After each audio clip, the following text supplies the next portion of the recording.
We'll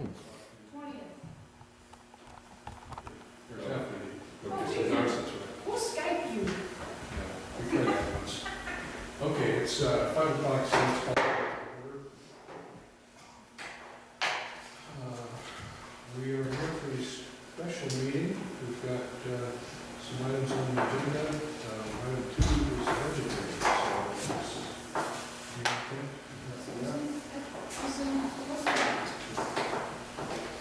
So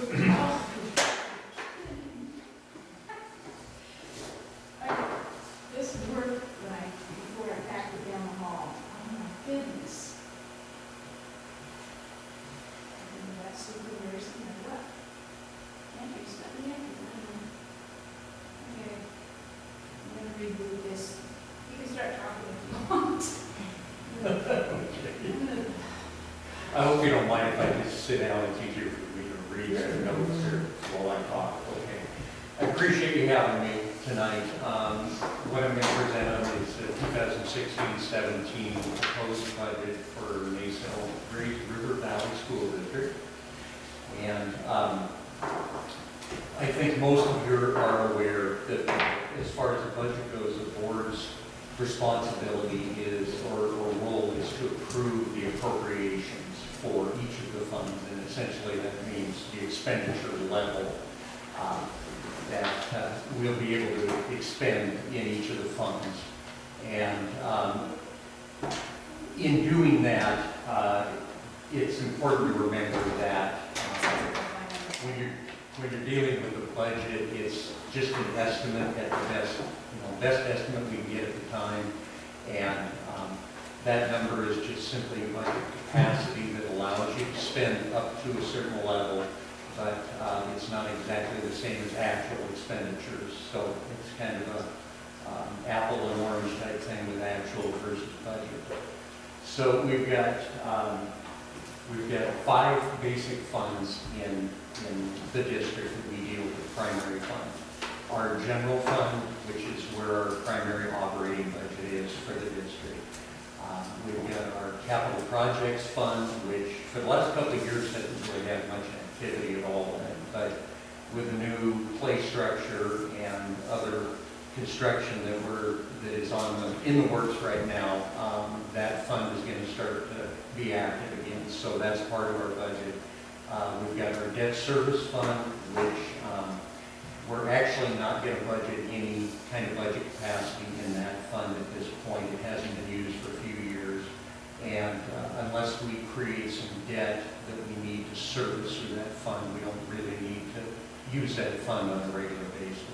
However, I will mention that we do have a little bit of rainy day money in that fund with the county treasurer, about $35,000. So that's actually a real nice thing. In case we do incur some debt down the road, we've got a little bit of cushion there as far as relieving, the taxpayers possibly if we have to do some kind of a levy or something on some debt. So that's another fund. Then we've got the Associated Student Body Fund, ASB Fund, and ASB is for it's the students' money. Basically, they fundraise and collect money from activities, put into that fund, and then they can spend it based, of course, on the board's and the administration's discretion. There are people within the district that oversee and assist the students in everything they do for that fund. So somebody's watching all the time, making sure they're on the right path. That's a good thing. And then the last fund is our transportation vehicle fund, which is essentially one purpose, and that's to buy buses. And if we can, the way that fund works, we receive depreciation on the buses that we buy from the state of Washington. And as the buses get older, we get less depreciation, and over time, when that runs out, in best case scenario, we want to have revenue in that fund to buy a new bus and kind of start the process again. Have a new bus and have it depreciated for the next 9 to 13 years, I think, are the 2 levels, depending on the bus. Are we up and running? We are kind of, I had to figure out the things won't take me down in the office. So this is the cover page, basically with all 5 funds on it. I just wanted to touch on that. So when we go into the primary fund or general fund, which is really where most of our operating for the district is, at this point, I'm estimating for us to close out the current 15-16 school year and then begin next year with approximately $800,000 in fund balance. And hopefully that doesn't shock you. The main reason that number is a little lower than you might expect is, if you remember, we are going to planning to transfer $500,000 out of general fund into capital projects as part of the construction that's coming up. So that's a primary reason why that number is 800,000 and not say $1.2 million or $1.3 million. The next slide is showing you the regular K-12 enrollment history, and the first 5 years there are actual history, and then the last column is the proposed budget amount. And as you can see, the enrollments has really not hopped around all that much, with the exception in 2015-16. It looks considerably higher, and that's mainly for two reasons. One is we have a small amount of increased enrollment, but the other reason is that's the year that essentially we went from a half-day kindergarten to a full-day kindergarten. So all of our kindergartners that were half-day essentially doubled that FTE, and that's why we went from around 273 or so up to the 304. That plus some additional enrollment. Now, did we, what did we budget for last school year? In 15-16, about, let's see, sorry, was it 260? 260. That was before we knew that we were going to get a full day. Right.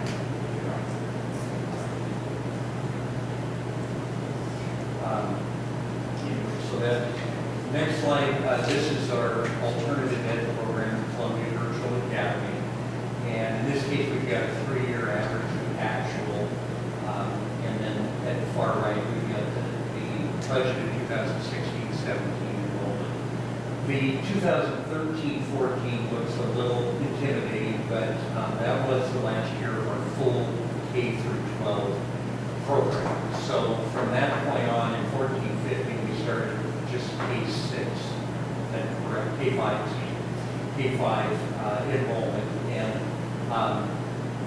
that number has kind of steadily declined a little bit, as you can see, and CBA has told us that it'll plan on even a slight reduction for 16-17, so that's why we budgeted 18-15 for that year.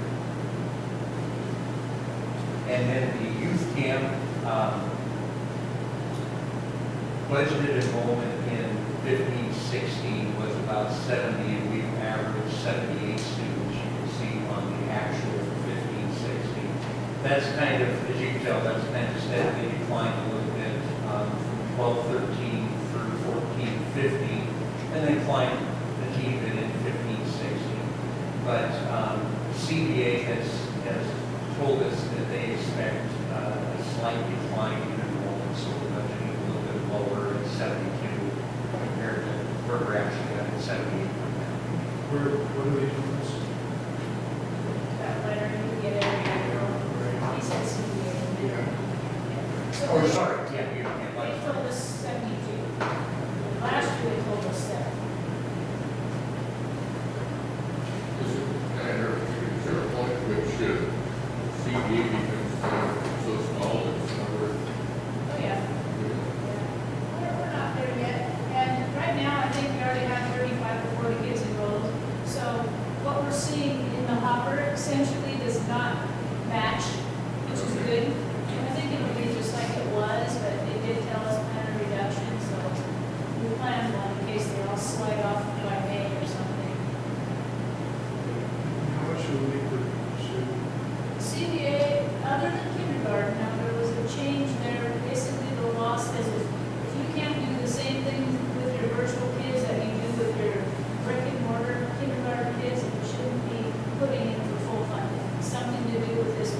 Kids initiative, meaning Washington Kids, which is kind of part of the rationale behind the funding.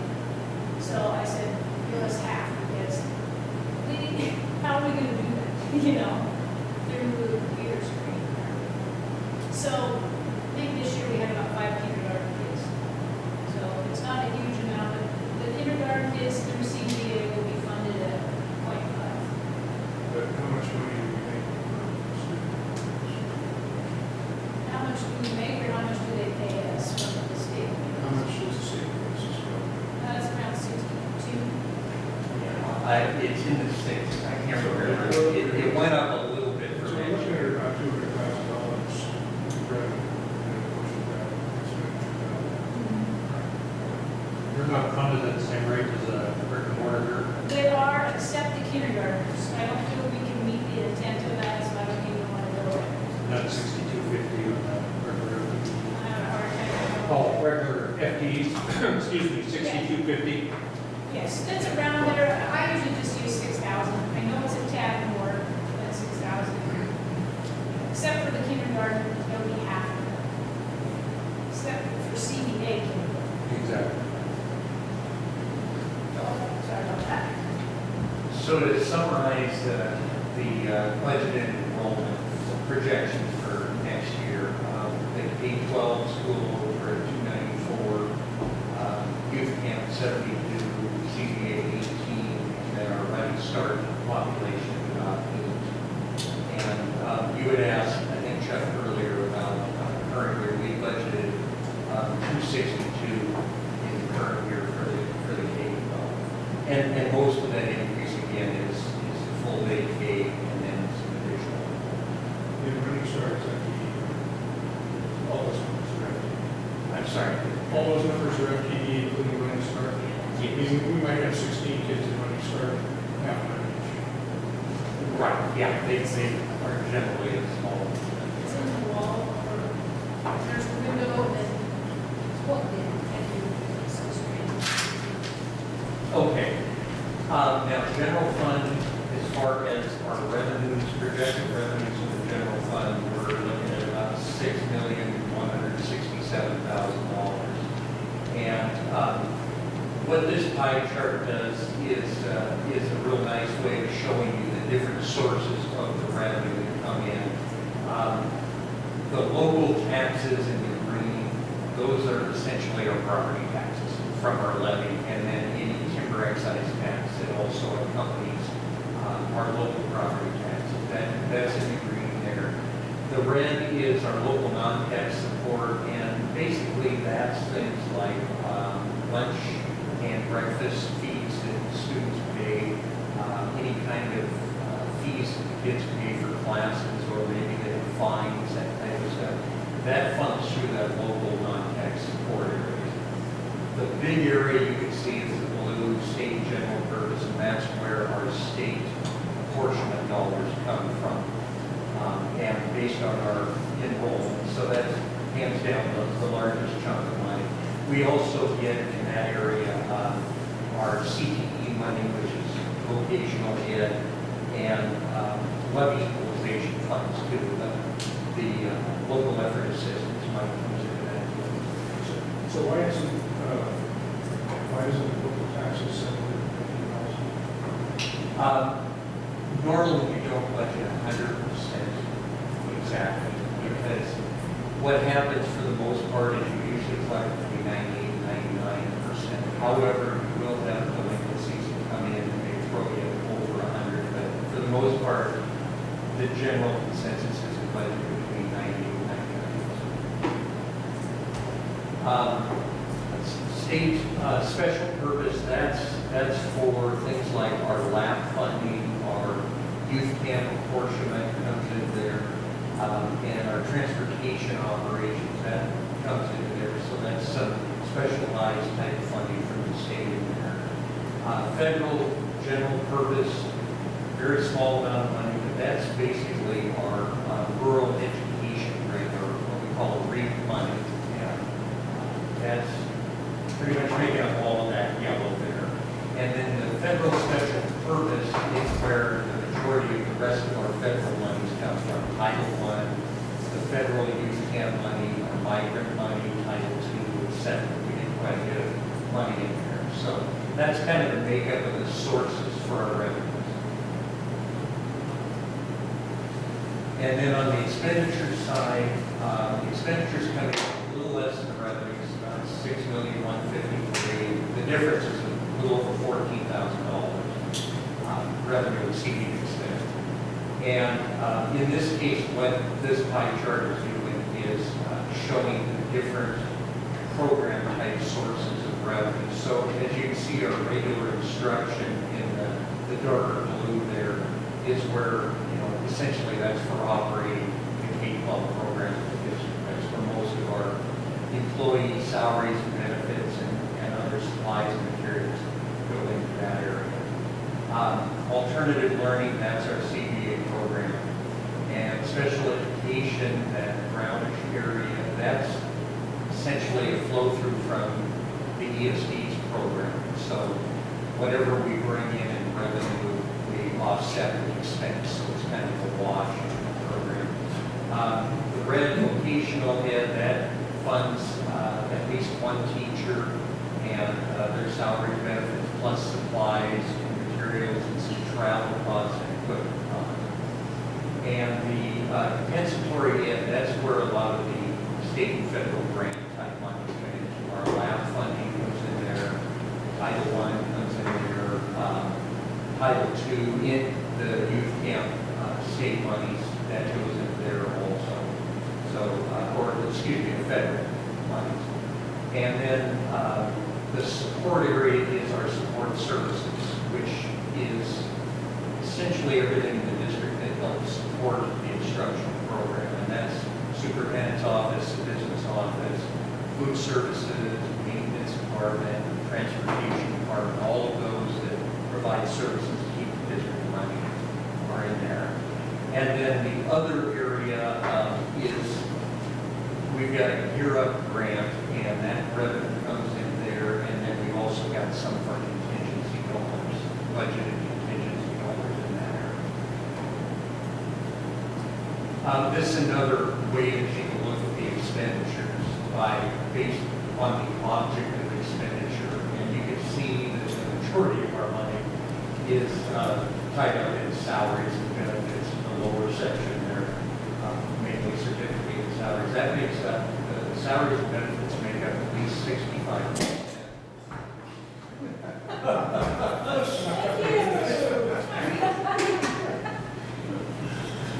The salaries and benefits make up at least 65% of our budgeted expenditures every year. So that, and then we've got the other area that's fairly large is our purchase services area, and that's anything that we contract out for, which the ESD services, for example, any of the business, our business service supply position basically is part of that. Sorry, I have to read here. I couldn't help but have one more. Oh, okay. And this one I like to call the Les Schwab expenditure slide, or Krispy Kreme, depending on what you like better. But this is just another way of showing the same thing you saw on the other slide. You can tell in this way kind of what those portions are of the expenditure. Okay, this one is really exciting. This is a brand new requirement that the legislature put in the budget bill for 16-17. And every district is required to do this year. And what they want us to show the board is simply the MSOC, which is materials, supplies, and operating costs. So in a nutshell, what that means is that's everything outside of salaries and benefits. They want us to show at the upper part how much funding we're going to get in basic education for our MSOC allocations. So for the materials, supplies, and operating costs. And then show how we actually are proposing to spend that money in the basic education area during 16-17 years. So the lower section, the other sections of revenue we should receive from the state. The lower section is how we're planning on spending money. And the difference down at the bottom is simply stating that we are planning on spending at least that amount of revenue we get from the state and MSOX and then some. If you were a district that happened to be in the reverse where we got more revenue than we're actually spending, they want an explanation to go to the board, but there aren't very many districts out there in that situation. Is there a levy? To offset that? Pardon me? Is the levy offset that? That might be too simple a question. Well, in reality, that's part of, yeah, that is a simple question. Yeah, the levy dollars can help offset. That's paying for a lot of those expenditures you're seeing in that legislation. How much has that MSOC increased over the last couple of years? I don't have the number in front of me, but they have given a fairly generous increase for 15, 16 in the budget, and then they gave a small portion of additional MSOCs for next year. So, sorry, I don't have it on hand, but it's been a few $100,000, I believe, over the 2 years. So, when all is said and done, as we started with the estimated 800,000, and our revenues exceed our expenditures by about 14,341, that gets us to an estimated ending fund balance of 814,341 for general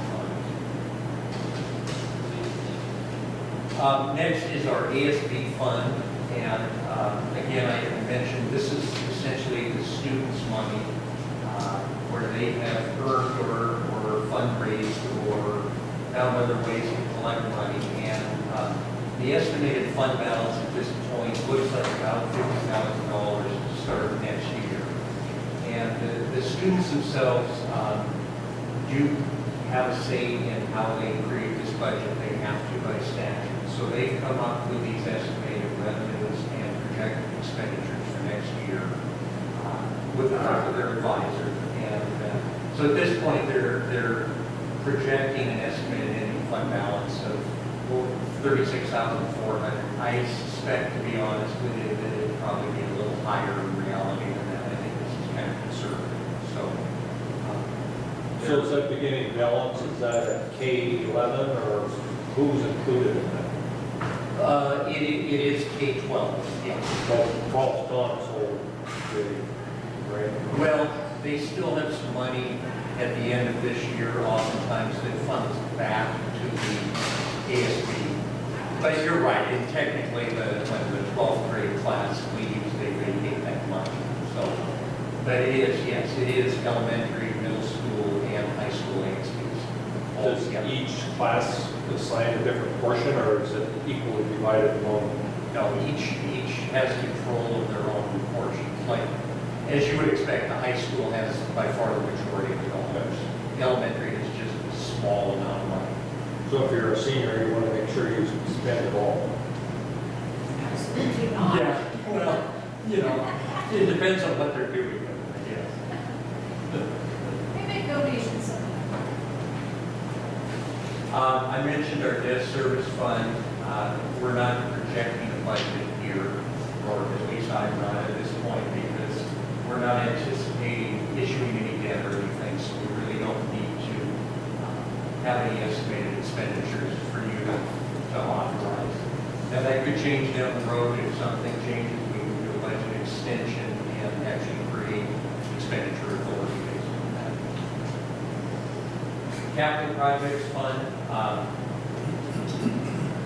This, I have to be honest with you, I wasn't quite sure because we really haven't spent any money yet in that fund for the current year. And what we're projecting, of course, is $500,000 from the general fund to be transferred in there. Plus, we've got a grant from the state of $197,600. So, my guess is, pardon me? That number's not right. Well, these are for next year, so I predicted what we may spend over the summer, the rest of the summer, and reduce the 500 and 197.6. It doesn't say 197, it says 97. Right, this is next year, so I'm predicting we're going to spend 100,000 of the 197 this year, in the current year. So I'm thinking next year we still have about 97,000 left.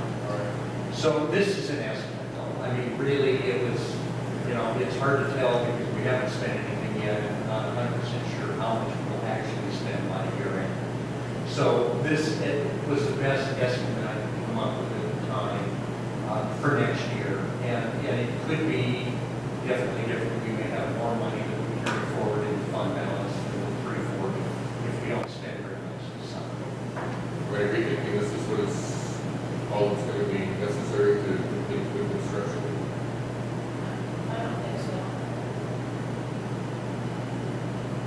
We have the 197.6 from OSPI and move 500 over. I just don't think it's gonna take. The architect's gonna kind of go over some of the findings on that. Then it kind of depends how we proceed with it. What options. And then finally, the transportation vehicle fund, which again is for buying buses. And our estimated fund balance at start of next year is just over $211,000, which is a pretty healthy number. And we estimate the revenue to come in about $52,000. That's our depreciation revenue I mentioned earlier. The frustration with the revenue is the state a few years ago changed the way they do that because they were trying to save money when they were having trouble. And we used to get that money in September or October at the beginning of each year, so we would have this nice chunk of money to buy buses. But now they've pushed it all the way to August 31st. So it's essentially useless revenue until start the next year, and then you've got it in there. So overall, I've projected, we've got the authority to spend about $211,000 in there for next year. And the estimated fund balance would be that money we get in August 31st of next year. So it would show up at the very end of the year and we have time to spend it next year. So it would flow in the following year. So long story short on that one, we've got a projected expenditure level of $211,000, which will at least buy us one bus and possibly two if we decided on buying a large and a small bus or something like that. Do we have any buses on the depreciation schedule that need to be replaced? I think, well, we could get one. I mean, that's fully depreciated. Yeah, I think one. I think we're real One close. left, I believe that's correct. And our new bus should be here, either one we ordered, a long time ago, hasn't come yet. Our bus is not going today. And that's a good point. I projected that we were going to receive that bus this year that we ordered and paid for. We should, I So hope so. these numbers are reflecting that expenditure in the current year already. And that's the end of the presentation. I'd be happy to try to answer any questions or anything. Can you go back to the capital projects? Sure.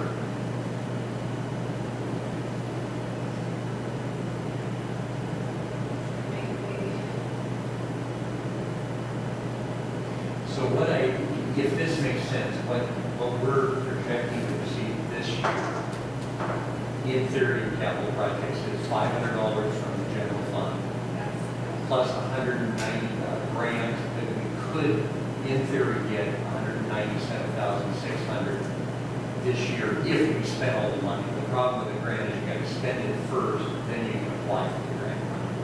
So what I figured is, well, we're not going to have time this late in the year to do all of the construction and spend all the money. So I don't have my paperwork in front of me, but I projected that maybe we would spend about $100,000 of the $197 grand. And then we would spend part of $500,000. And so that's where I arrived, all in this current year. So that's where I arrived at the $340,000 left of funds, which is both from the grant and partly from that $500,000 grant. And then that would leave the remaining $97,000 to claim on the grant next year. And then we would spend out about $287,000. We could spend even more than that because if we spend about $287,000, then we still have $150,000 left money from the transfer. In this process that I've got there, this scenario, we would be spending all the grants by the end of next year. And just have possibly some money left in the transfer, if we only spend $287,000. So hopefully that makes some sense. I know it's a little confusing because it's all projected. Because the grants really split out over 2 years. That is how they're kicking it out to us. Because they actually contacted me and said, have you spent any of this money yet? No. Okay, then we're gonna kick it over for claims, starting September 1. So even if we spend $100,000 now, you couldn't claim it until September. Because the OSPI is moving in on their end. Everybody's kind of in this, well, this year's closing out, we're starting the next, so we've spent zero yet on the project. Right. And, maybe we'll be able to spend some by the end of August, but that's really difficult. I guess where I'm being stupid about it is that we moved 500,000 over into capital projects, we authorized expenditures of roughly 750,000, right? And yet, when I look at that, you're saying you're planning on to spend 100,000 between now and the start of the new year. So it looks like we're planning on the actual expenditure only being 387,600. Because don't we have to have a thing built by the end of the year, into this next year? The grant portion, yes, correct, by the end of next year. I mean, that's this fiscal year that we're doing. But Yeah.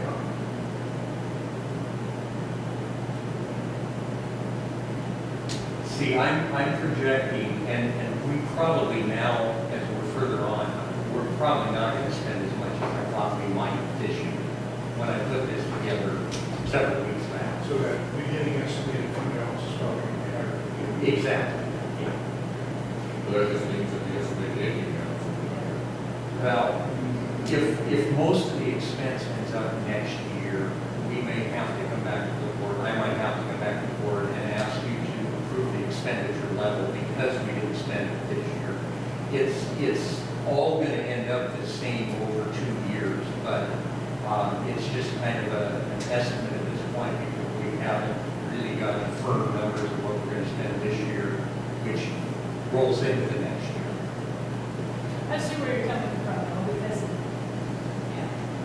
it just doesn't seem to be simple math. It's all guessing besides. Do we get reimbursed as we expend the money, or do we have to have the project complete? We spend our money first, right, then we get the grant money? Right, and we can get reimbursed as soon as we start spending on a monthly basis. But what OSPI wants is a year from June last week. That is a usable space. It doesn't have to be flushed out, you don't have, all the. We have to be what we said we're going to do. Yeah, it has to be a covered play area that can be played next year. Otherwise, they try to reclaim those dollars they gave to us for expenditures. Possibly. I talked to Worst the case lady for scenario. OSPI, and she said, we want this to get done, legislature's travel money. Chuck's raised a big point, it's supposed to be done at the end of June. Well, there are no school kids here until end of August at the earliest. So I think you can give some grace period. I've been recently changed already, because the timing is up. Was the plan to have a usable covered play area for the 2017-18 school year? Finish next summer. It's a tight timeline for sure.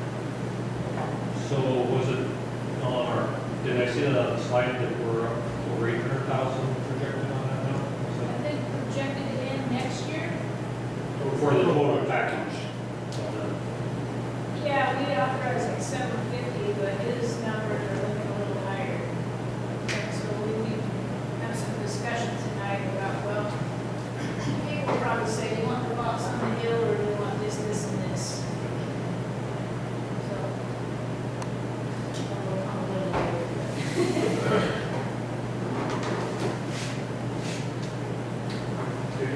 so what happens if Randy Orr is successful in suing school districts? As far as, As far as not being able to spend levy dollars on basic education funds? so if the levy dollars go away, basically. No, they don't go away, but we can't spend them on basic education, we can spend them on other things. Do we have enough, do we have to spend levy dollars to cover basic education costs? At this point, yes. Everybody have to speak with that?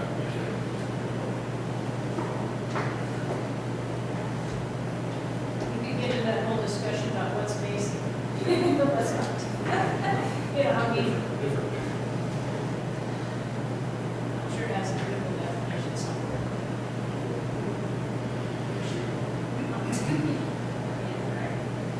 Other questions for Ken? Based on the CBA that you had up there earlier, it looked like they were gonna end up with about $60,000 this year based on the budget. Is that did I see that correctly? For next, I saw expenditures for CBA and I saw income for CBA, and I thought I figured it was about a $60,000 gain. Where did I see that? alternative learning expense, 128. For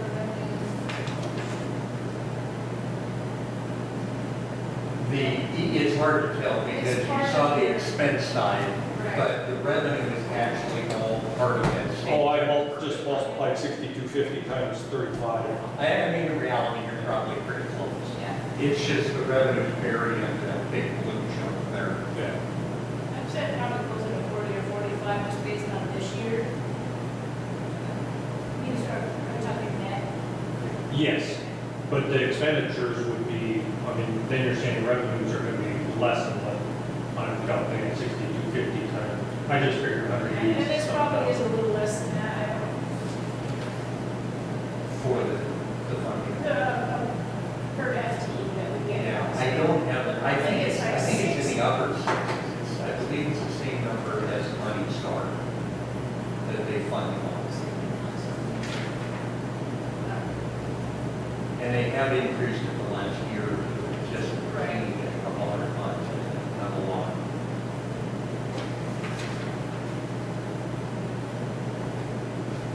Okay, anything else?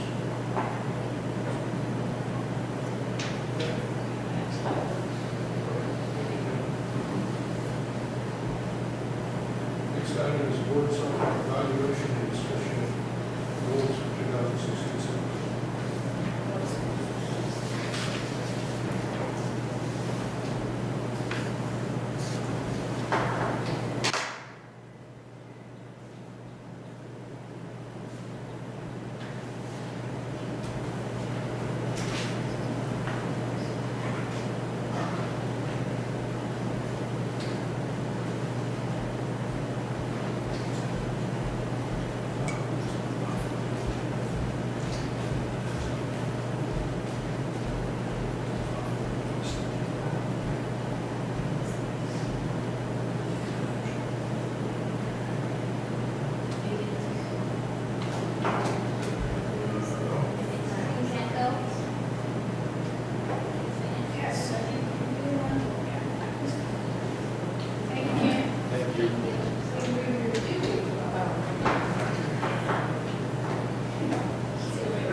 have three goals and then some objectives in each goal. Actually, I think there might have been another form I sent to that.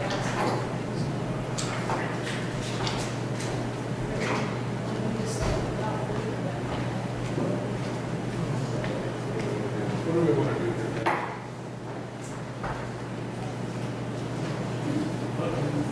We'll go through these and see how we think we did. Goal one, so that you first objective. Estimated bid approval order model by the fall 2016, students will increase 3 to 11th grade state math assessment school. Right, they've just come, the teachers have them, they're doing what we call disaggregating, so breaking it down by grade level, by group. Overall, the census, the students did pretty well, but we need to get the state's data and how they compare and measure from the previous year. And then Lisa's got a recommendation for that, if you're projecting to replace it.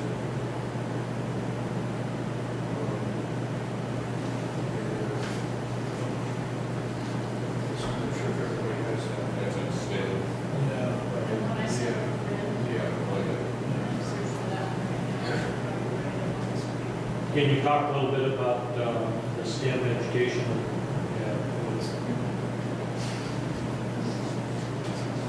Or which number? Replacing that 1.1 with the promote STEM education, how that, Yeah, do you have a date? I'm trying to find. oh, it was in the package you sent us on, On Friday. Yeah, July 15th. Or year, date?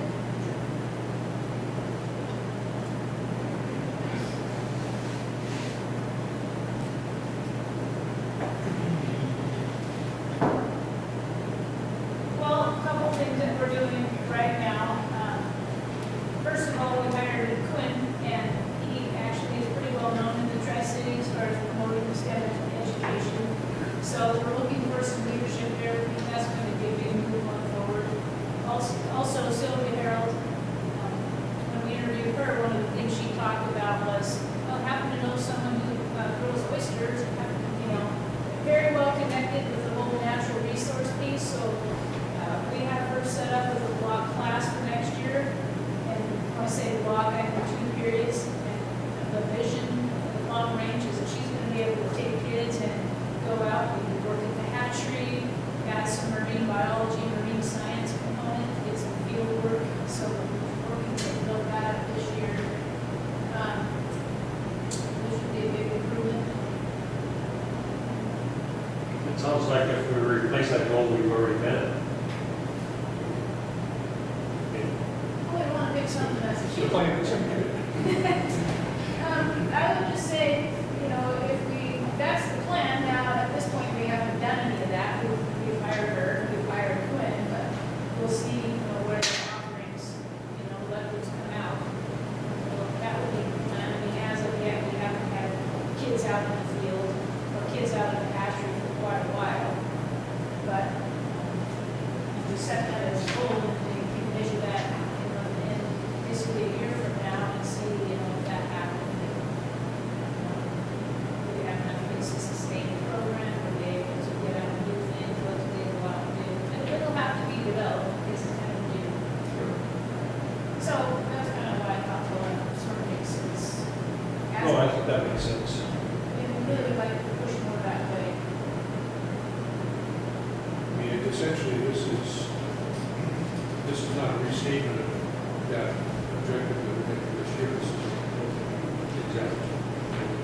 Yeah, and it doesn't mean we necessarily have to replace that one. We can keep the one above, we can add this one, or neither here nor there. These are just things that, Yeah, I guess that latter was where I was coming at, was that it seems like what you've got in red here is not just another way of saying what we had last year, it's totally different. Oh, no, It it's- seems to me that yeah. we don't even know whether we achieved that. Not Good idea to tell time, why would we keep it and the other? Yeah, it's, we don't have the results yet, but they're forthcoming, and then that's history, right? It makes no sense to continue on with it, because it was only for up to two, well, we do 16. Or we could update that. Or you might Right, that's wanna what I said, say- you would update it for 17. so- Yeah, 2017, or Sure, I maybe see. 5%, maybe it needs to be 10%, maybe it needs to be 3. Yeah. I mean, you almost don't know what it should be until you see what the results are. But I guess my point is, why would you drop it before you see the results? Yeah, we still might want to have a goal attached to Right. that. Right. So I would say, go ahead and have it, do objective, what we got it there.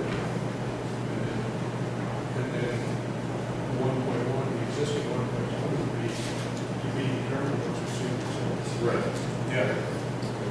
And if they love it, they would have. Yeah. Is there any, feeling, I mean, this is math, what about science, or what, how that be a different thing that we do, they have science tests, Yes. they take tests for science, and we're bringing in a new science teacher, Right. can we make science instead of math, or, I mean, whatever, Yeah.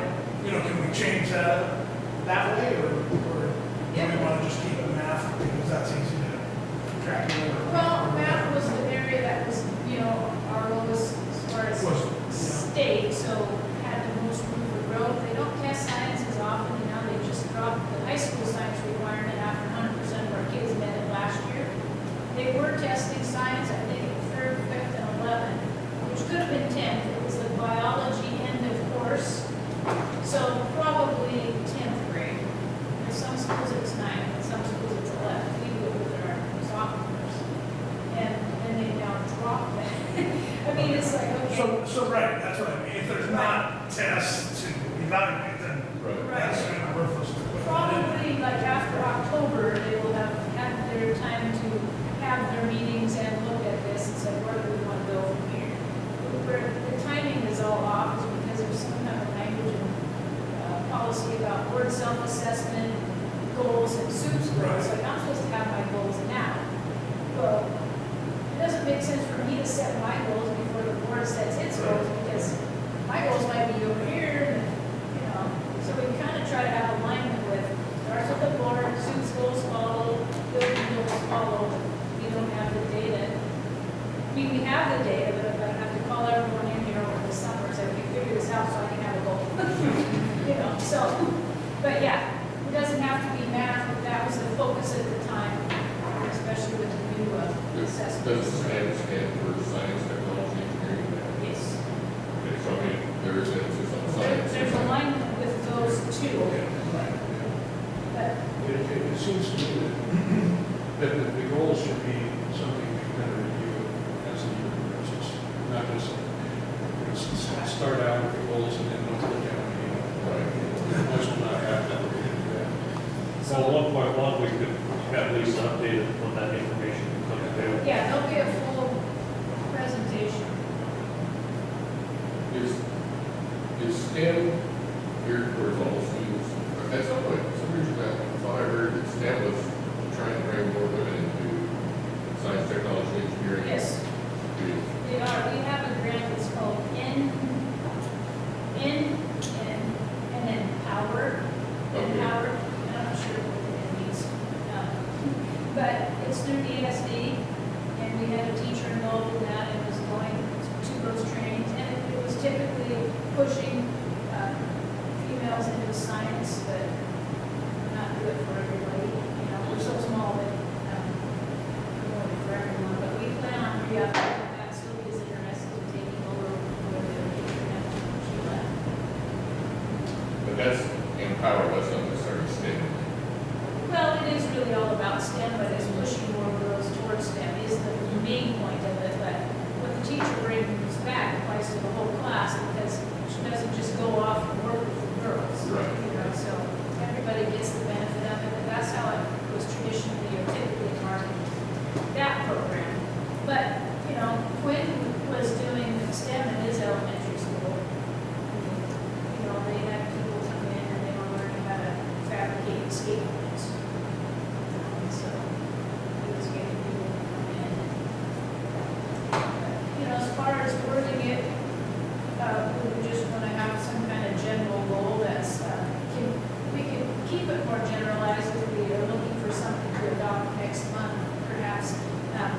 continue to demonstrate growth in student test scores, or, that's obviously very general, but if we were looking for a goal to capture prior to school starting, and not really having a full deal, presentation, that might be something.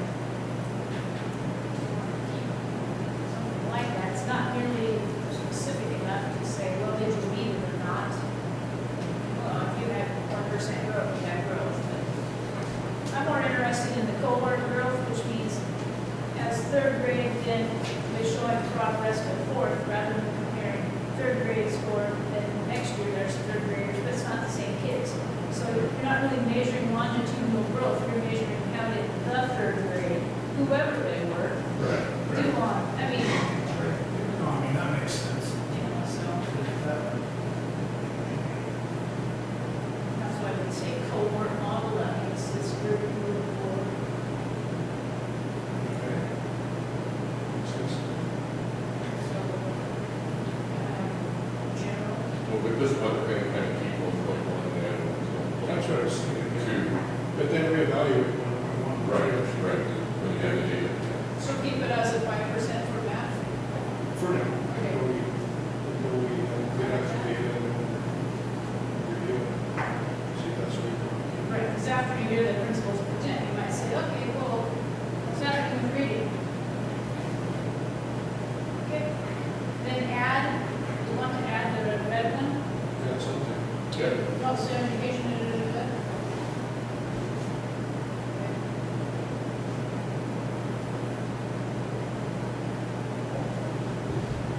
Okay, 1.2 is a mandatory.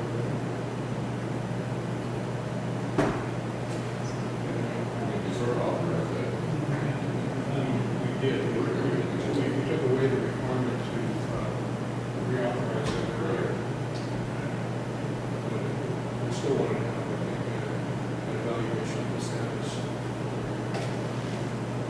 that would just be part of a principal presentation, in the school year, we have 75 kids in Mandarin, grades K, and the other teachers are.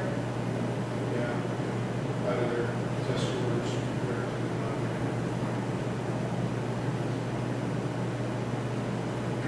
I was, That's, no, I mean, that's what the cohort, the way you're model, using that to measure how the kids are doing from kindergarten or first grade, then Mandarin to third grade or fourth grade. How are they growing through that? Yeah, and by the time they get through the fifth grade, are they equal to better than the non-Mandarin students going in sixth grade? Right. I mean, that's what the whole purpose of this.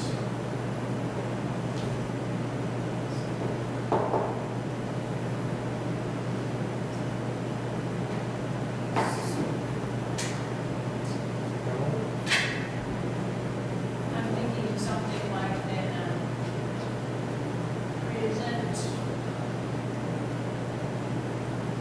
comparative cohort data of Mandarin versus non-Mandarin students or something like that.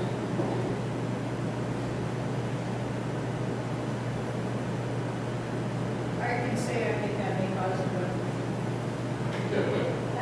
a little ruffling of feathers. Just saying. Well, I can just say if I'm, my kid is in the program or is not, we're doing it for that, but are we breaking it down to males versus females, freshman versus sophomore? I mean, I don't know. It's a little, we do want to know, we did have some data that showed kids in the program are doing as well or better than the kids who are not in the program. Specific test it was, Karen talked about that a while back. I guess what I want to see is, are the kids that are going through the Mandarin program being taught some of these subjects in Chinese as opposed to English, are they gaining ground as fast or faster than the kids that are going the other way? So like if we were to look at math, because math is a subject that's taught in both. Because the Mandarin kids have math in the Mandarin and the non don't. what I don't want to see is you're pushing this standard program and what's happening is the kids are going downhill, not uphill, you know, you want them to actually excel. Yeah, they don't want to do it. Right. And they may excel just by the very nature of being, they might be the kids whose parents push them. I agree. You know, you may not totally be able to tell, but you'll at least have some, Yeah, we just don't want to create a small cracks. At least it's an argument of why you have people in the program that's positive. And There are all then- those other intangibles, like sure.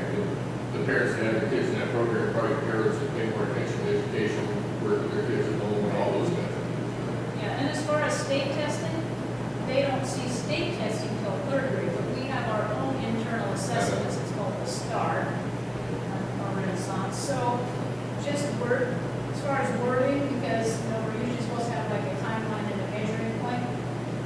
We just want to say, continue to monitor. Yeah, observe the trends, because I know that pigeonhole the non-memory fits into just us assuming that they'll do horror. Right. Because This they're is not, careful. I mean, that would be.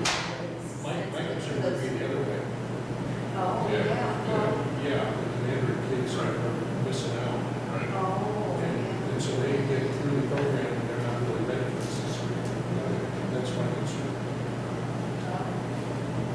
Continue to monitor and present cohort data on the performance of, like we said, Mandarin and non-Mandarin. Yeah. Because if we're doing both, there's gonna be, I mean, I don't know. I think what I'm hearing is we just want to make sure they're grade ready for the next grade, Yeah. whether they're Mandarin or non-Mandarin. I'm trying to put that into a measurable. I mean, there's nothing wrong with goals that say continue to monitor and track maybe. Continue to monitor and assess. Well, I mean, if you just left it at the Mandarin kids, and you can say non-Mandarin, then that probably doesn't raise any eyebrows, but obviously the way you gotta do it is you gotta compare it. So should we just say that continue to monitor and assess performance of Mandarin students? Sure. I think that's what the concern is. Yeah. Because, yeah, obviously, And then, these are the board goals anyway. and then just like in 1.1, I think the second part of 1.2, the red part, might end up being in a separate. So it doesn't really. Increase student access to elective, what are we? Yeah. Online. I've written so much on my paper. Well, the red it says, That's really another objective. We're keeping Denver. So that would be added new objective. yeah. This will be it.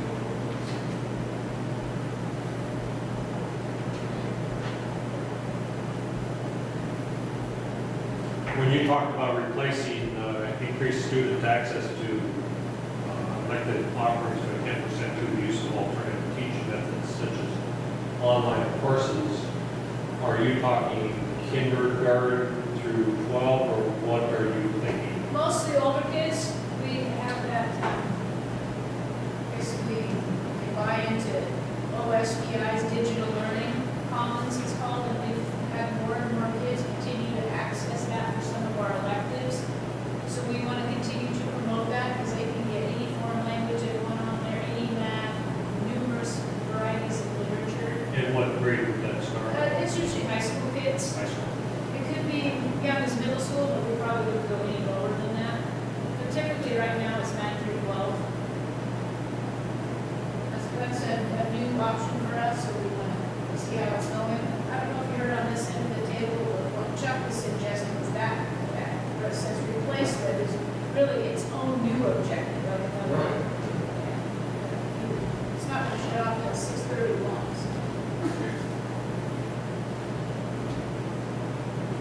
So as it stands right now, next year, what the electives, classroom type electives, will kids have the opportunity? Opportunity to take. Yeah. Well, we're gonna have Spanish again, Eileen Williams, part of it will be through online, but she will be there for instructional support, she doesn't want to work full-time, but we had no applicants, and she'll do a good job. So we'll have that Spanish back. classes are available through this online, and it's unlimited. 2 years ago, we had 2 or 3 kids, and last year we had 10. I mean, it's like, open the college catalog, you can have anything. Sylvia will be adding marine biology. Jim Bolton was doing horticulture, but he's going to be full-time in camp. So those 2 classes kind of wash, you know, bring in 2 more of us too. Where are you gonna have art? We are having art.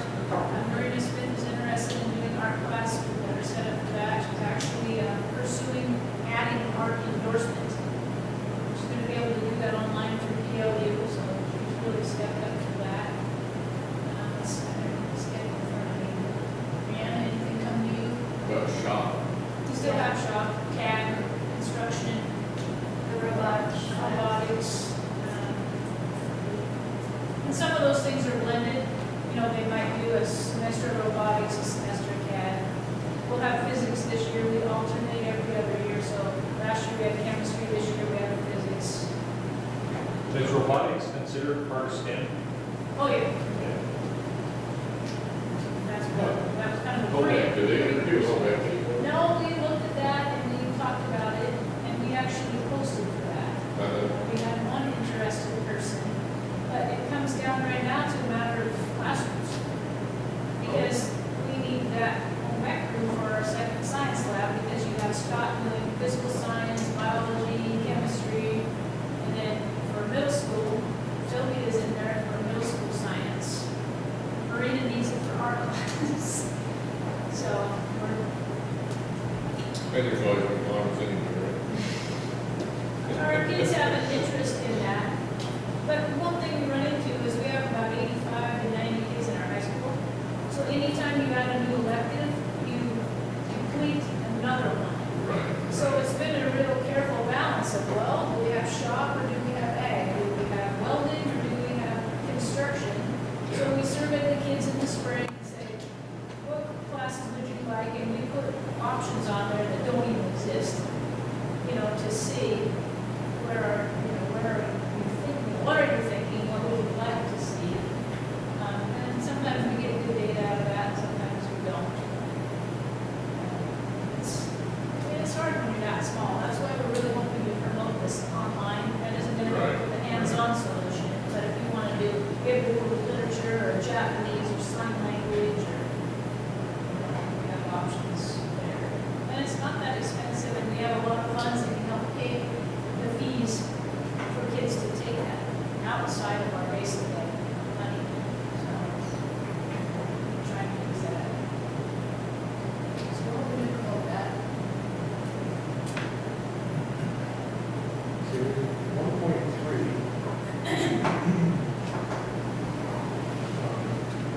Lisa's just suggesting a word change. It's not-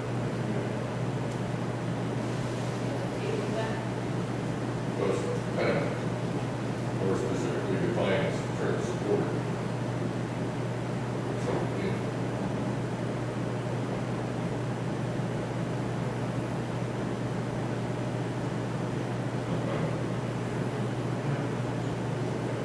And by academic, we have the Europe program, so there's a period during the day where we brought back, in essence, a couple study hall offerings where kids can go and get specific help with math or specific help with English.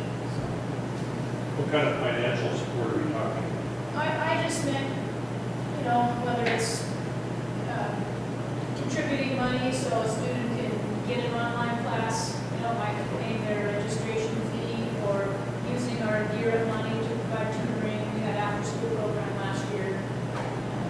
There's an aid in the math class, so it's not just one teacher, 20 kids, things like that.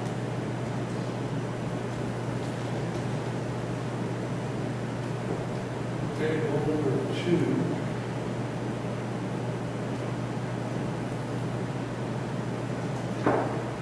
I just like to call it the network, I think it's a good goal. But people,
just trying to look for, address for staff.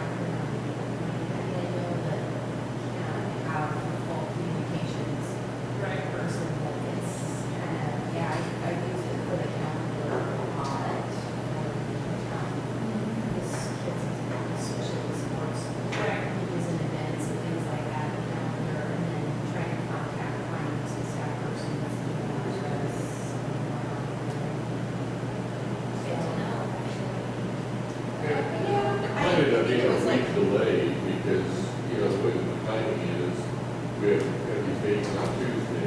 The deadline for the observer is Monday, so we miss that week. So then it's the following week, so it'd be a week and a day before, I think, the guy that's legitimately getting done. Not everybody, so few people have, I don't know what the subscription demographics are, but I just assume everybody gets it because me, and then I hear people, all of a sudden people, I'm all graphic for a while. Because in school, we get the Eagles too. But, yeah, there's a lot of people. just- Well, the Eagle has it the next day because after the board meeting, Yeah, Right, you go she does right that, down. I go write it up and he just, Their circulation is that you're wanting to go into it, and you have a choice. Same thing with the Eagle. Sorry, I can both of it. I do. Get kind of what's going on. But, different people have different ways of communicating. And it's good to get at least most of our numbers. well, it can go everywhere, it's just a matter of getting it there and then, like I said, so how would that flow? So you would send the write-up and then you would post it, basically? Can you republish it after the observer though, or just do they own? Well, I mean, all I was saying Just is, do the link. if you go put it on Facebook before it comes out in the paper, then you do that a few times, and he's not gonna accept the articles from the paper, Yeah. you lose that. So, I just think, once it's come out in the paper, I mean, it's public information at that point, why can't you then But just link it. do it as a link or Yeah. just send what was sent to him? Well, I've seen that they sell Cyberwatch and that. Right, The right. press, at least the observer articles. Do you want to put it on the web too? I don't do whatever we can to make sure that people are aware, have access to see what the board's doing. Well, that's the biggest negative we had in our I know, that's what 15 the topic is. our 15 member surveys. And in that same light, I would like the board to consider videoing the meetings and putting them on Facebook as a link. I've been doing it for a couple of years now. It's been averaging over 100 views per meeting. And so obviously I don't have any idea if it's Naselle people looking at them or other districts, but I'm probably three or four of those each time. That concept predates any of our membership on the board. That was discussed whole boards ago. And I think for reasons of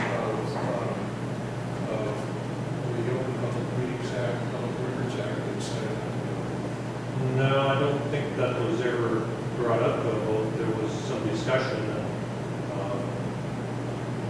I think there was some opinion that maybe, but I don't think it was ever. I think we need to know what the pitfalls were. Sure. But if you look at, all you gotta do is Google some school districts and you'll find plenty of them that video their, so either they're in violation or We'll be able to encourage it, right? Yeah, I actually talked to the PSD people about it. I said, what do you guys recommend? And they're like, if you're not there, why would you open that can of worms? So why do they call it a can of worms? I mean, that's the, Well, I think part of it is so then they're public record, they're stored by the district, anyone can come get it at any time. Are we going to expect the video to be transcribed? Because if you're gonna put it out there as a school publication, then I don't know what quality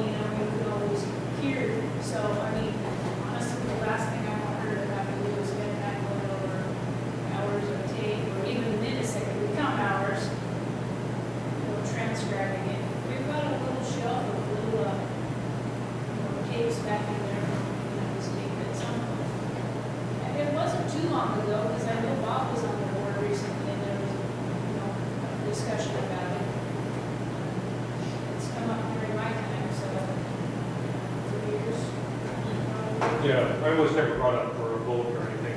It was just I think a, we talked about it in one of the workshops. yeah, I think Steve was on the board then, so a couple of years ago maybe.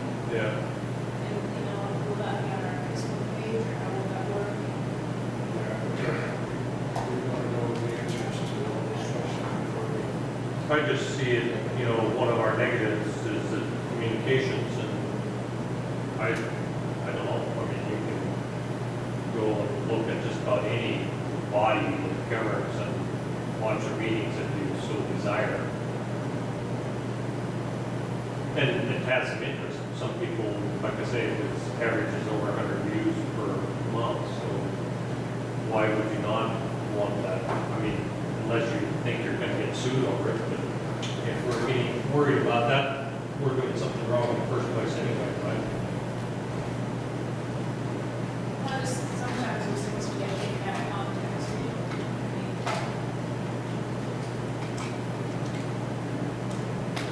Well, I guess, at this point, it's an unofficial thing that's being done by you. And I guess before I want to make it official, I'd like to know what kind of liabilities we're incurring on behalf of the school Yeah. if we make it official, you know. Yeah, I'd just like the board to consider it. And I don't mind doing it as long as I'm on board, but at some point I'm not on board, I'd like to see it continue. See, I stopped tape recording once I got on the board, and I stopped tape recording the meetings, so before it was okay, I was recording, you know, I thought we said. doing it, but now I'm not doing it because I'm on the board. I just sort of felt like Well, it is. somebody could say to me, "Do you have all those recordings that you did?" You know, and I don't, you know, I don't keep Yeah. that. Definitely would want that to be transparent. Okay, so.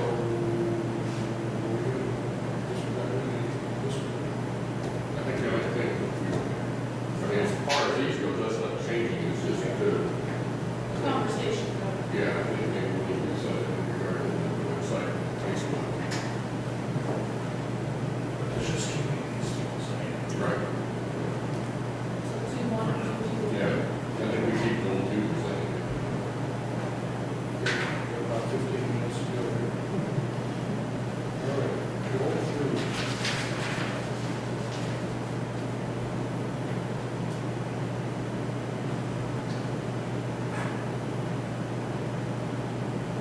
It's kind of to me the most essential out of everything, so we need that 57 too. That was just go, things. We're done. So you're saying 3.2 because it was written before it's done, I mean, so those meetings, right, right, list. Yeah, I think 3.2 would, you know, now becomes, what do we do with the 57 building, what do we do with our other space needs, you know, we recently had to keep ECAP out. I don't know if we can write correction. Facilities committee did it, whatever. Yeah. What was it, this is- I think it says something, safety or something like that. Yeah, but they have a plan with that, a whole bunch of different items in it. And I don't remember that we approved it. Facilities plan? Yeah. Yeah, I'm sure we did. Yeah, I think. Yeah, I think we did. It was probably in May, All right. because it kept taking longer, because then we got the playground grant, and we, Yeah, I know we saw it. no, we definitely approved that. All the numbers said it. Although, it doesn't really specifically talk about any one building, now I would think that the focus of that bill shifts on the, Couple Point area, Yeah. then gym, or, vocational wing. I agree with that. And, you know, I think to me that just seems like as good a goal to keep around as have good relations with our stakeholders and, but, you know, I said, Well, with, oh, are you? 14 minutes. 14 minutes remaining, I just think that what Lisa suggested here is, well, yeah. So, 3, 1, 3, 2, 3, 3, we'll keep Yeah. all numbers. Yeah. That's, Is there keep the goal, keep 3.1, change 3.2 to what you got in red, and then add 3.3. Okay, so 3-1, 3-1 keep, 3-2 use with red, and 3-3 add.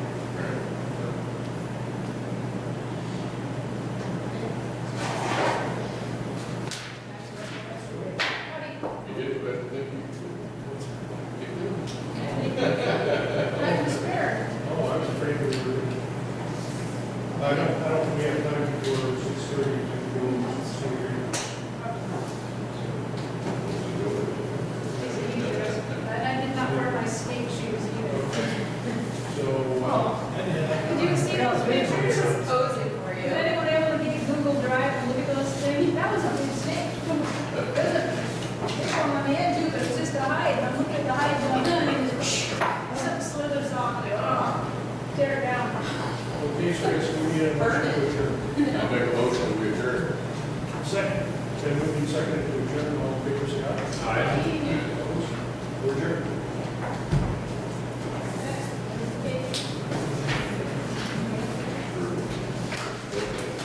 I don't know what is going on. I swear, I prepared for these meetings. They were working after me. I didn't even take my computer out of the building. Come down here, my husband, snakes. Not working.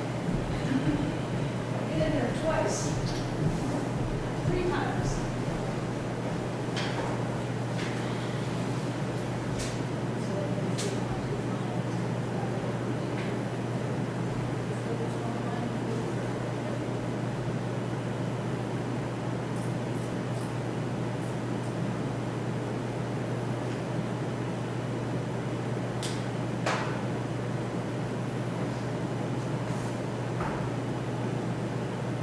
Okay, 6:30, so we'll call the meeting to order. Please rise for the pledge of allegiance.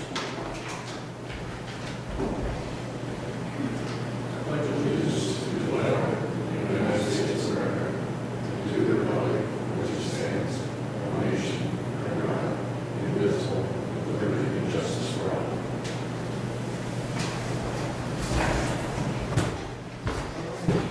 Item 3, any changes or additions to the agenda? Item 4, consent agenda. I move the board approve the consent agenda as presented. Second? Moved and seconded to approve the consent agenda as presented. Is there any discussion? All in favor, say aye. Aye. Opposed? Motion carries. Item 5A, personnel, acknowledge resignation of Linda Wolf, Naselle Youth Camp School Librarian. I move the board acknowledge the resignation of Linda Wolf. Second. It's been moved and seconded to acknowledge the resignation of Linda Wolf. Is there any discussion? All in favor, say aye. Aye. Opposed? Motion carries. 5B, approve hire Chantal Knudsen, Naselle Youth Camp School Librarian. Move the board approve the hire of Chantel Knudsen. I'll second. It's been moved and seconded to approve the hire of Chantal Knudsen. Is there any discussion? All in favor, say aye. Opposed? Motion carries. Item 6, public comment. Okay, nothing, Darrell? Okay. You better not me.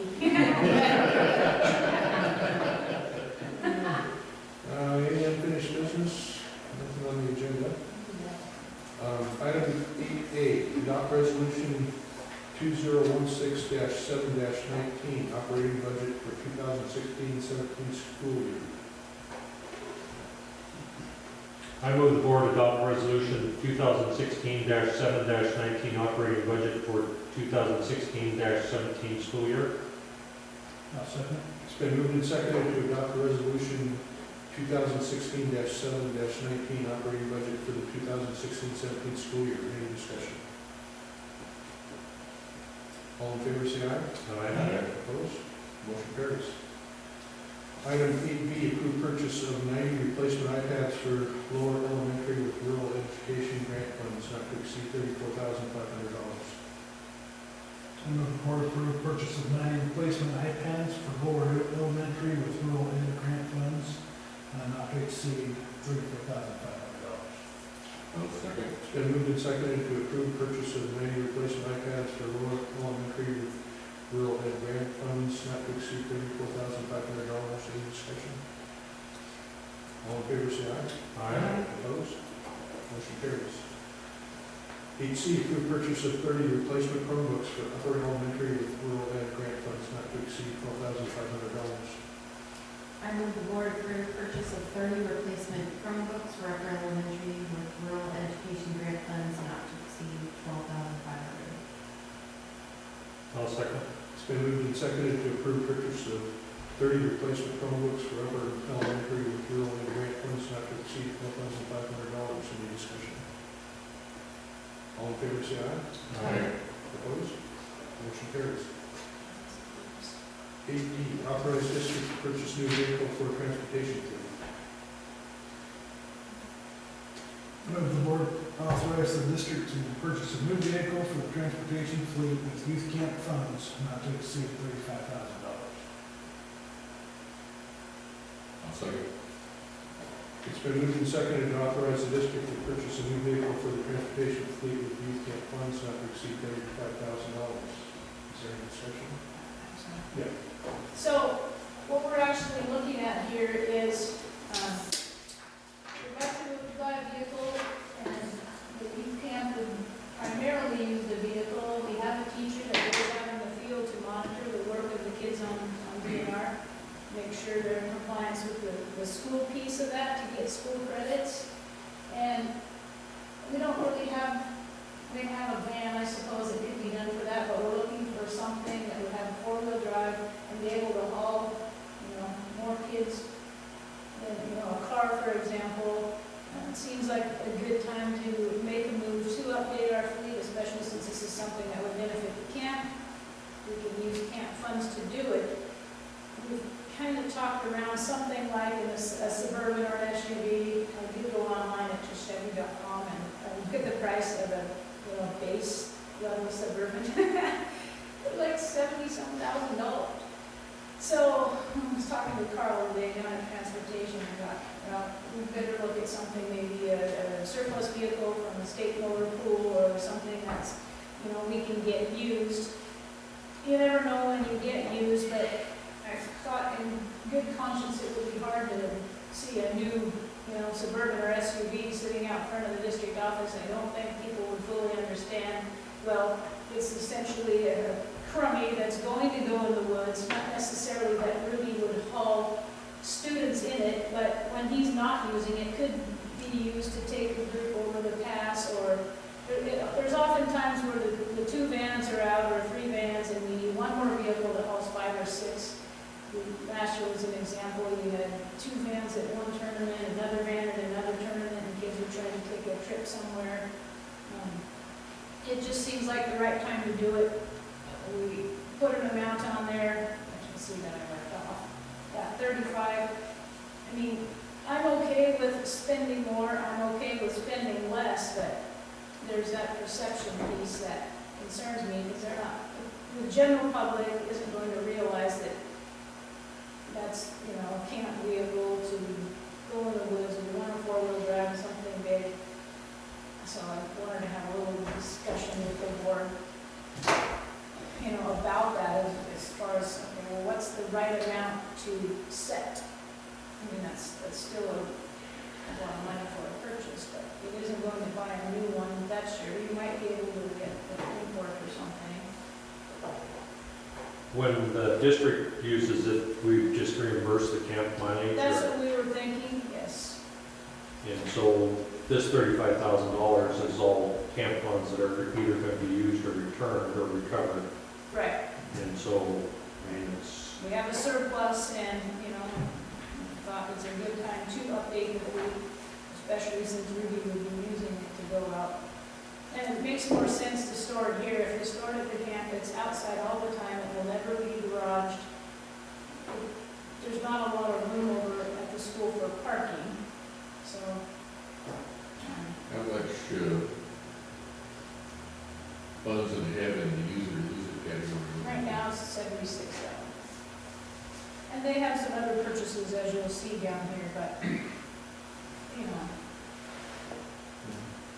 it's it's just one of those. So you could go as high as 50,000. Yeah, I mean, yeah, we could, it's just something that, you know, it may not look right sitting out there. I mean, I think back, kind of, with back in county sheriff kind of thought, heck, when they bought that Humvee, you know, the used Humvee and all that. Right, You know, it's sort of a perception thing. yeah, and I did notice that when we went to Wasda, no, last year was in Bellevue, but the year before that, whenever we went to Spokane the last time, there were several districts there that had like a Chevy Tahoe types of vehicles. I would rather our staff be driving something like that over the pass than a van. Yeah. Vans tend to be a little bit tough, I mean, it's just, we could use an update to the fleet, this seems like the perfect time to do it, the price threshold has me a little concerned. I mean, we buy all kinds of other expensive things, but they don't sit right down there, you know. Could you put signage on it that said Naselle Youth Camp, or does that cause other issues? Well, it will at least need to be identified as the district in some fashion. It could be, you can, The problem with doing that, I think, would be if yeah. these students used it, and it showed up in something Yeah. else on Grace, then. That would be okay. Yeah, Could have just said Naselle Bridger Valley School District. yeah, yeah. Well, do you want a different, not to exceed number than 35,000? Well, I just wanted to discuss how do you feel about that? I mean, if we put 50, if we put 45, are your feelings any different? I mean, all this obviously work that we do is very public and it'll be in the paper, however we take action. Yeah, I guess my concern would be, you know, if they find the right vehicle they want, and it's 50,000, then you have to have a special board meeting to do it over, because if we do it in August, they won't be able to expend the funds. Right, it has to be. Hey, what I want, I just want a vehicle that's safe for the teachers and the students.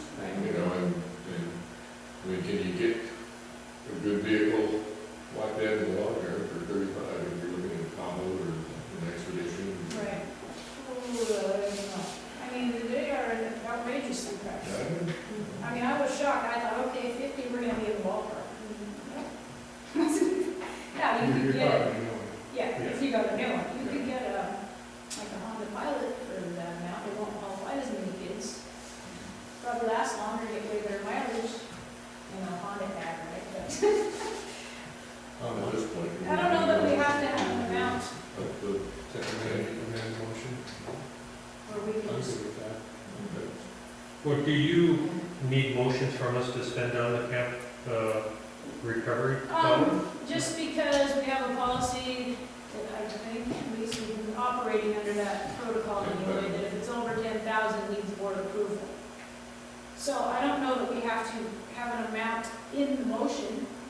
We could authorize the district to purchase a new vehicle for the transportation fleet with youth camp funds. I think she's right.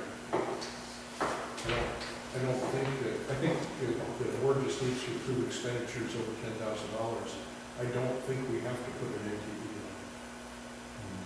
on. We've been doing that in the effort of transparency, but here's a situation where we don't know. We might get a deal for 25. You know? Well, at the end of the day, it's not costing our taxpayers anything, and it's something that the state is going to recover. If you aren't able to spend it, then it sounds like a good use of the funds, so. That's what I think. I just wanted to make sure we discussed the whole perception piece of it. That's something people tend to notice. Well, if you put personal plates on it, it's lease them. In that case, I want 75,000.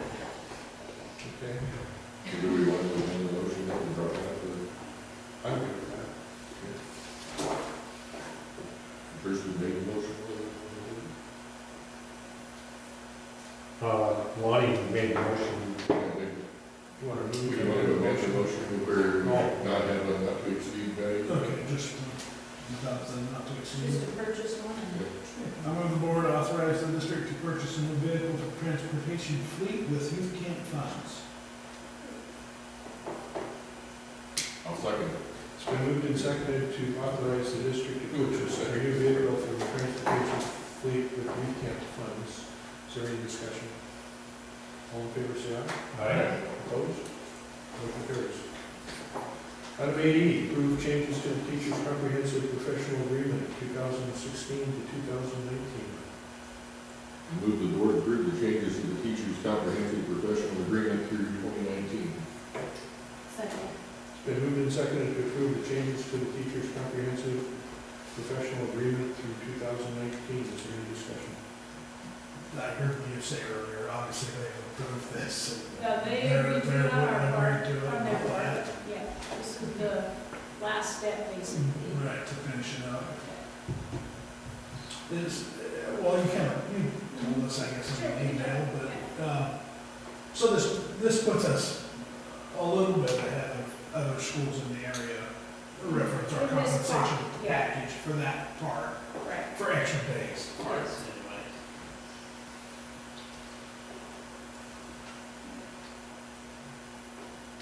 We're not, many days is like, Kelso, Longview, that area, and then on up I-5, Right. between Catman and all the way around, taking a detour out to PL and up to Acosta.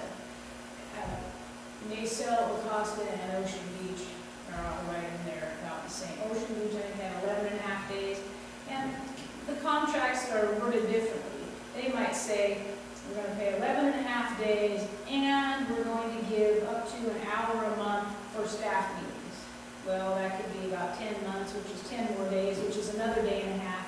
So they're not really apples to apples. You have to go through and pick out, the finer details. We have a very good contract. There's no doubt about it. And, in general, at least when Buddy and I were talking, we're okay with that. We can't obviously compete with the Longview Kelsos. I mean, they're Right. way bigger, but there's different ways to look at it too. When you look at, regionalized cost of living, Ocean Beach is a lot bigger than us, but, between them and the harbor schools, you're looking about the same cost of living. So there's all kinds of ways you can analyze the data, but in my estimation, it's a very good. And part of that, the 1.8 is COLA coming from the state regardless of what we do, they're going to get that, so, that's really, That's kind of a flow through anything. Anything else? Okay. Been moved and seconded to approve the changes to the comprehensive professional agreement 2019. All in favor, say aye. Aye. Opposed? Motion carries. 8F, approved purchase of 20 iMac computers with youth camp funds, which not to exceed $23,000. I move the board approve the purchase of 20 iMac computers with youth camp funds not to exceed $23,000. Second. It's been moved and seconded to approve the purchase of 20 iMac computers with youth camp funds not to exceed $23,000. Any discussion? All in favor, say aye. Aye. Motion carries. Item 9, principal staff reports. There's Glenn. Glenn. Hi Glenn, hi Gary. I'm doing well. Gary's out there on board. He'll be here first with copies. Glen's got a nice house. Yes. Yeah. There you It's go. very well built. Had Claudia Downs, Computer. Luke Road, the old Valley Church. It works. Okay, superintendent reports. So I'll just briefly go over the fund balance. You guys can see this. We are up almost a couple $100,000 from last month. This is a month we don't receive as much allocation. We are in the middle of a pretty good spending. We're working on our youth camp expenditures. We're gearing up getting supplies for next year. So overall, currently, our fund balance is $1,305,278. July and August are our largest funding months where we get the biggest percentage of allocation, so that will spike back up again. If we keep going on our project, we go back down. And Kip said we project to start September around 800,000, we'll probably be a little higher than that. Now, the ending balance includes capital project. Right, in that case, Because we moved 500,000. I don't know if that's, yeah, that's what you're saying. Correct.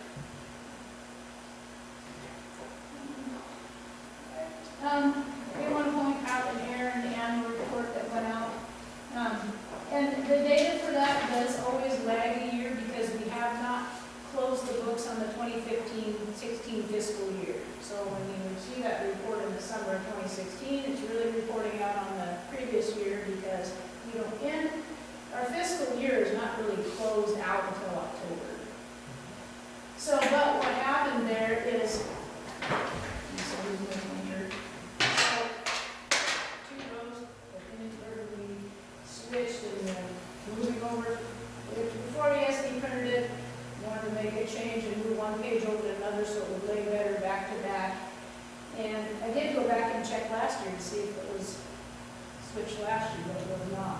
But so I guess that's good, but to say that it was wrong this year. So what it really should read is state revenue at 4.2 million, budgeted at 4.4, and local fees at 804,000. And we budget, that's where we put the contingency. So if you take the million contingency out, which we did not land any grants for that, you know, they're very close. But the way it read was to say that we collected local taxes and fees 4.2 million. So, you know, a diligent taxpayer might say, what? No wonder my property rates went up.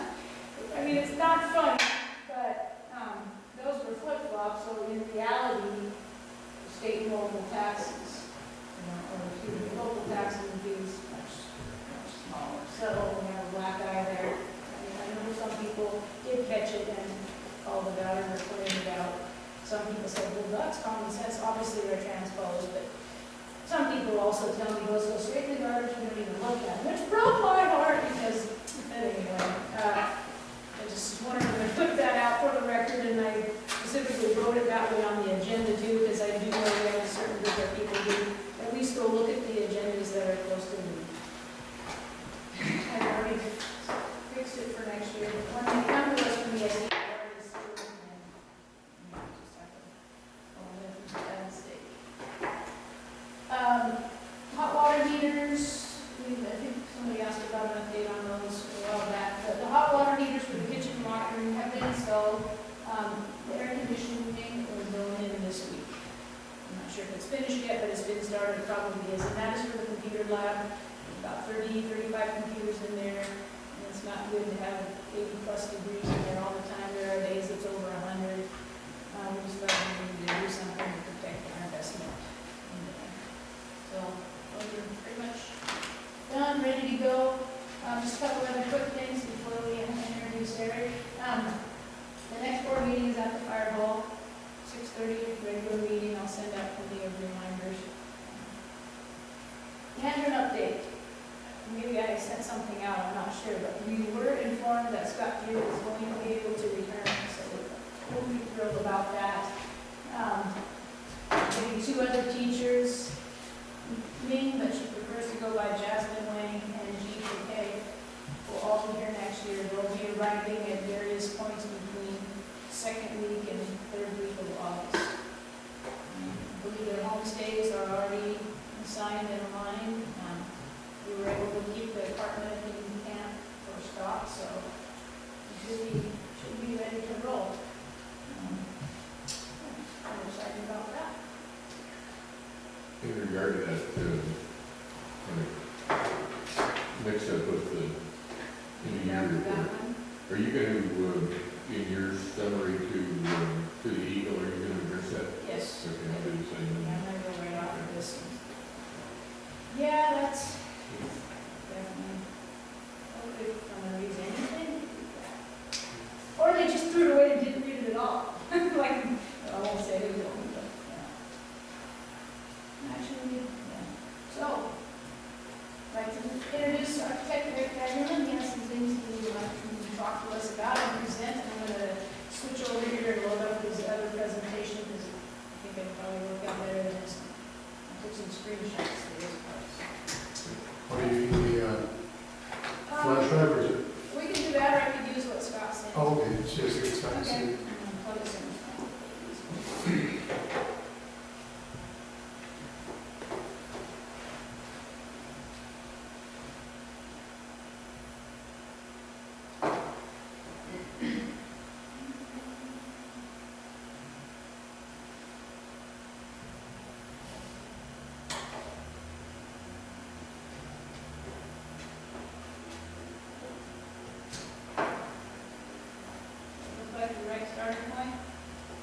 Yeah. Let's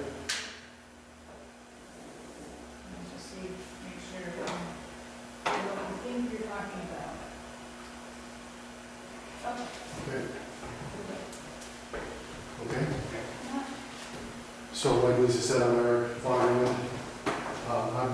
I live over in Long Beach. I don't know if anybody knows who we are or why we're here, but I'm an architect and builder. I had an office over there for either my 25th year now in the office there. And just, I'm going to give you a brief outline of how the design process works and what we started doing and where we are now. And I don't know if you've been through it before or not, but the design process, we have 3 phases: the schematic phase, design development, and construction documents and construction administration. So schematic, and in the contract that the school attorney is asking for, they want to see a cost estimate in each phase. And the schematic is very preliminary. We do some research, we get some ideas about what we're doing, and then we start with the program and budget and try and fit the building into that. Design development, we start changing based on what we found in our preliminary drawings or schematic portion, changes or revisions that you might request. Construction documents, we're just banging out specifications and documents that we need to go to bid.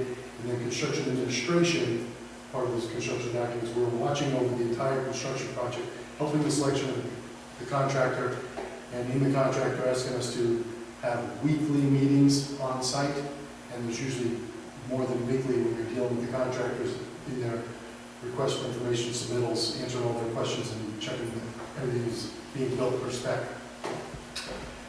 We started with a $750,000 budget, and we're trying to negotiate a contract to do that building. And like every beginning of a project, you start learning what the program should be. We start with a program, and maybe the program should be better, should be more complete, more comprehensive. So we started working with 2 types of buildings here. One we call the basic building.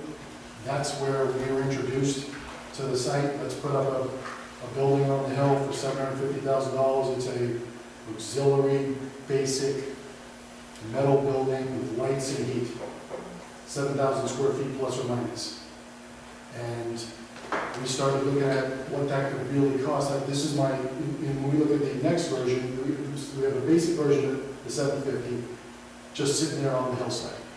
As we started to look at the program and how the building would function over here, we're developing what I call the comprehensive plan. And both Lisa and I said, Lisa lives here, I live right next door, we don't want a black eye out of this, we don't want any surprises as much as possible. If this comprehensive plan is going to start costing more, let's know now. So basically, I agreed to do the schematic phase. We've actually done 3 renditions of this design. We've done 3 cost estimates. I think you have the cost estimate. You said you had a cost estimate. So this cost estimate is a lot more comprehensive than the first one. The first one we said $750,000 divided by, I don't know if we use 7,000 square feet, if we use the 6,400, but we needed to do this project for like $117 a foot. Then we started saying, okay, let's go see the gym. We went through the gym with Randy. How big does it really need to be? Where are the basketball courts going to be? How is this going to be used? Started evaluating the site, a sloped grade out there, access to it from either side. The comprehensive plan, what I call the comprehensive plan, is my best recommendation at this point, at the schematic phase of how best to utilize this space, get to this building, and prepare it for future use. The planner, I had the county planner come out here. I've met with civil engineers, structural engineers,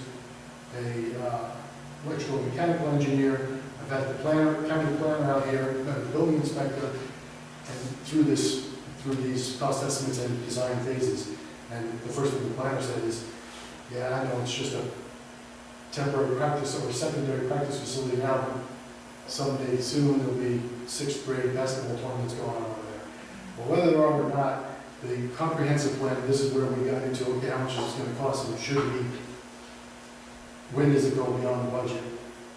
I think the biggest extra development we're talking about is access to the building down here on the lower side. I think that to use this building, I'll just look at this picture now. Here's the building, this is the basic, this is the building on the hill. And you know, the high point over here slopes down to this section over here. Underneath the building over here, I've never seen it in a real rain, but in the little rain that we were there, there's water sitting under there now. So we have been talking about developing a drainage plan, someplace to put the water, a parking lot down here, so that there's better, if nothing else, just emergency vehicle access, a way to get closer to this building, a way for Randy to have equipment to get to this building to service it later, or if it did grow into a future basketball tournament, elementary basketball tournament or something, we could park here, get up to the building. So if we, and then this one, the basic building on the hill, this piece where you see right here, that's concrete, this is the floor level here.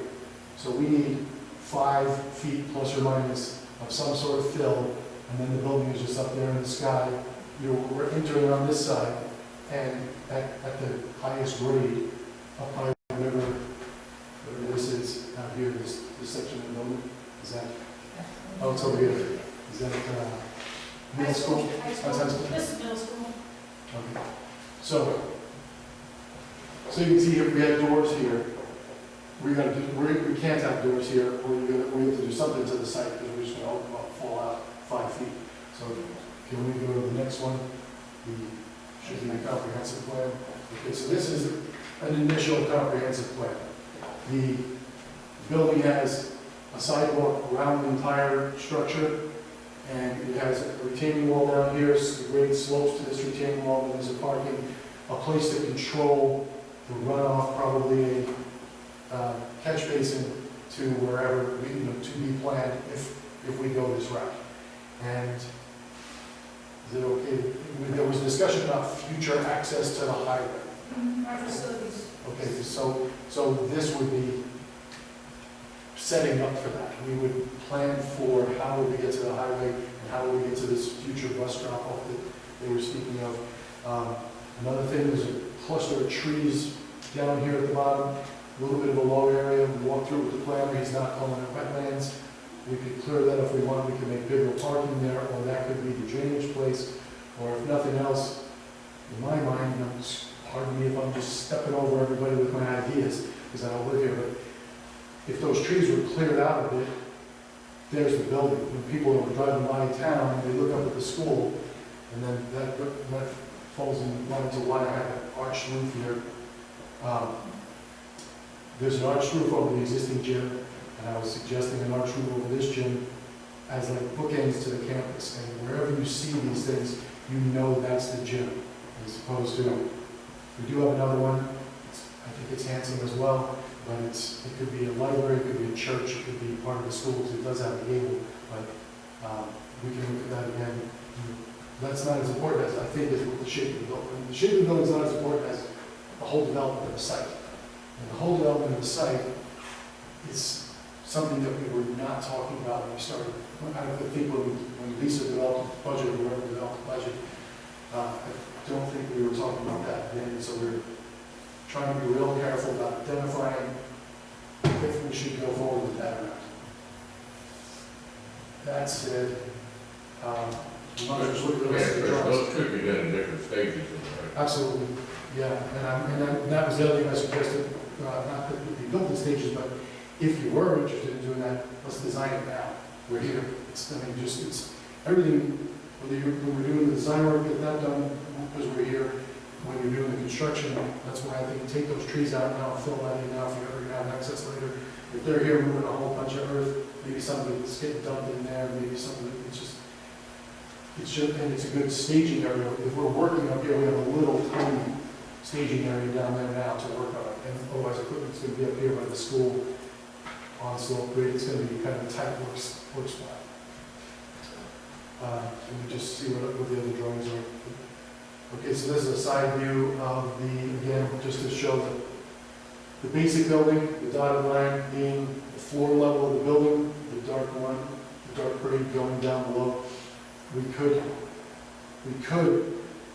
build it like that, save some site development costs, but I don't think we'd be good for servicing the building or getting in and out of the building or anything about the site of the building. And the next one.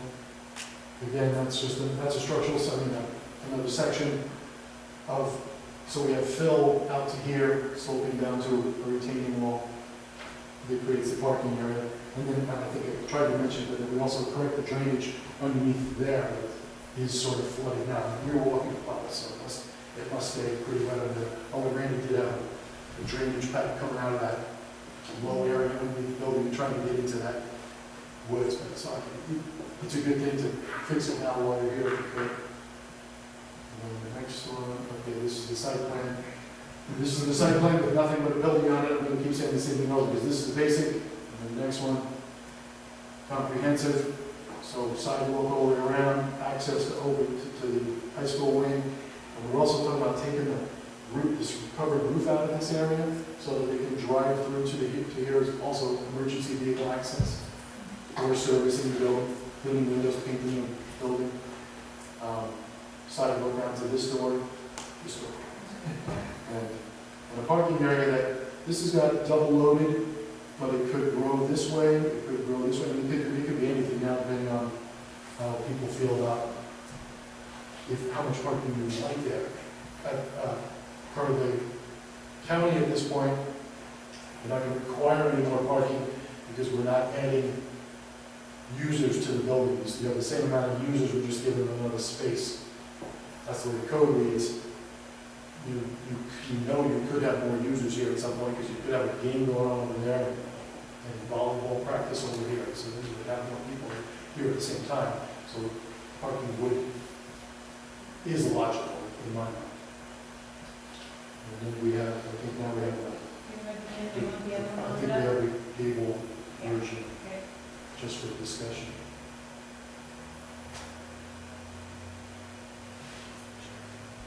Yeah, that's it. And so there's the gable version. You should have the one on the developed site, yeah. And there's a gable version of the same building. Pretty straightforward. So,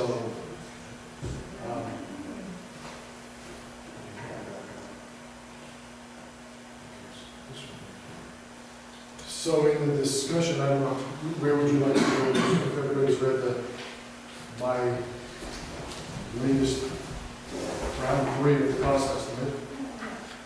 Just real technical difficulty over here. Short.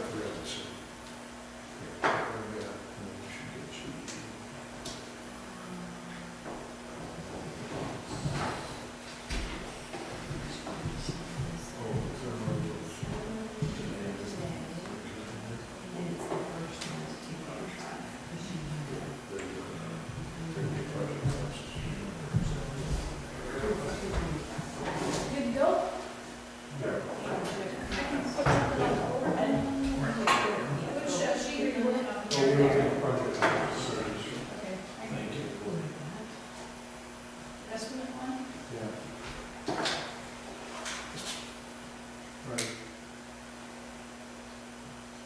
So design fees, site development, design fees, well, it's pretty clear, there's already site development and the building. Next, Next slide, or scroll down and here. scroll down, there's a building, there's, and the next slide, I guess. There it is. 798 total at this point. That's the total site, building, general conditions, that's the contractor setting up a supervisor and insurances and mobilization, his shop office, 10% profit. I mean, these numbers can move. This is the point now. This is where we said, okay, this could go, well, we could make this go down by eliminating some items or just being really careful and hopeful. I mean, what happens now is in the design process or the decision-making process, we either say, okay, chop down that program, make the building cost less, or we say, we're going to put in we're comfortable with this, or we're going to put more on the contingency because it could go more, or we say, well, let's go forward and see what happens.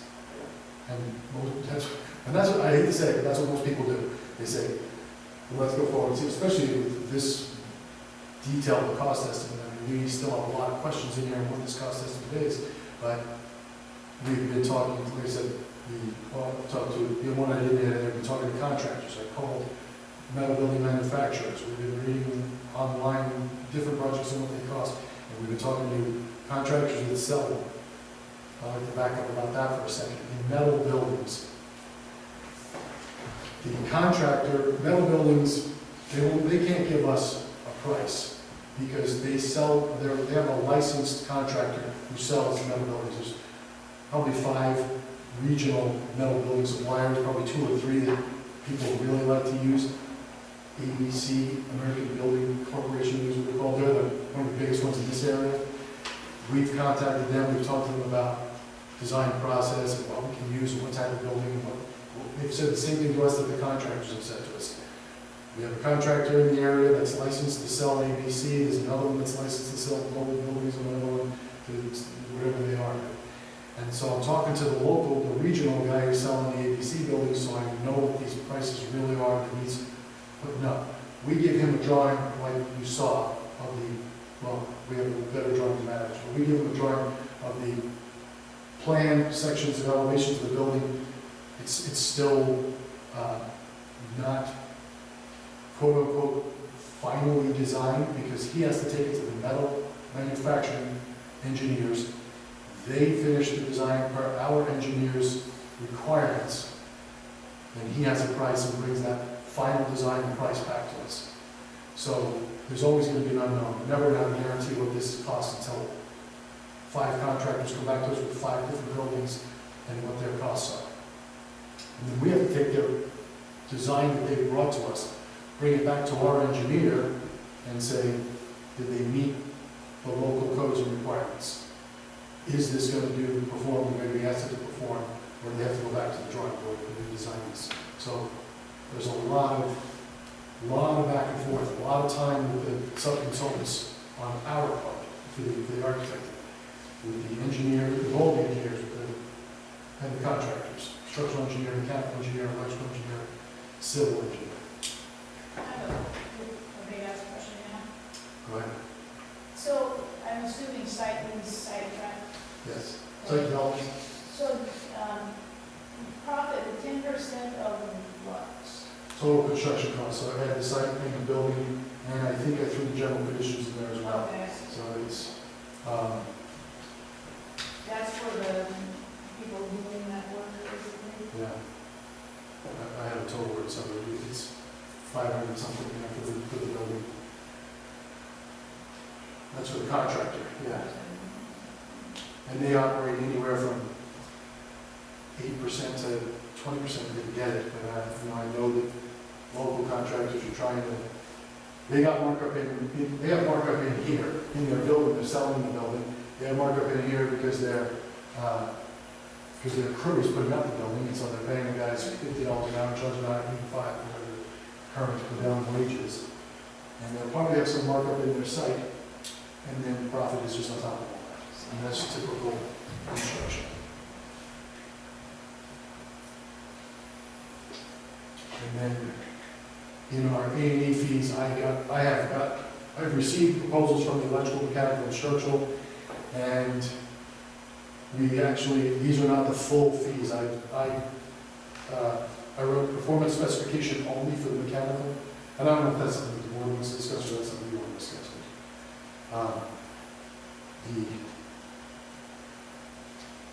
It's here. Yeah, I mean, That's versus what we just talked about. I have a mechanical electrical proposal for $16,000 for a full-blown design, $9,000 for a performance specification. So that defines what type of components they need to use and what forms they have to fill out, what they have to do to meet state codes and requirements. And then the contractor brings us back a design build.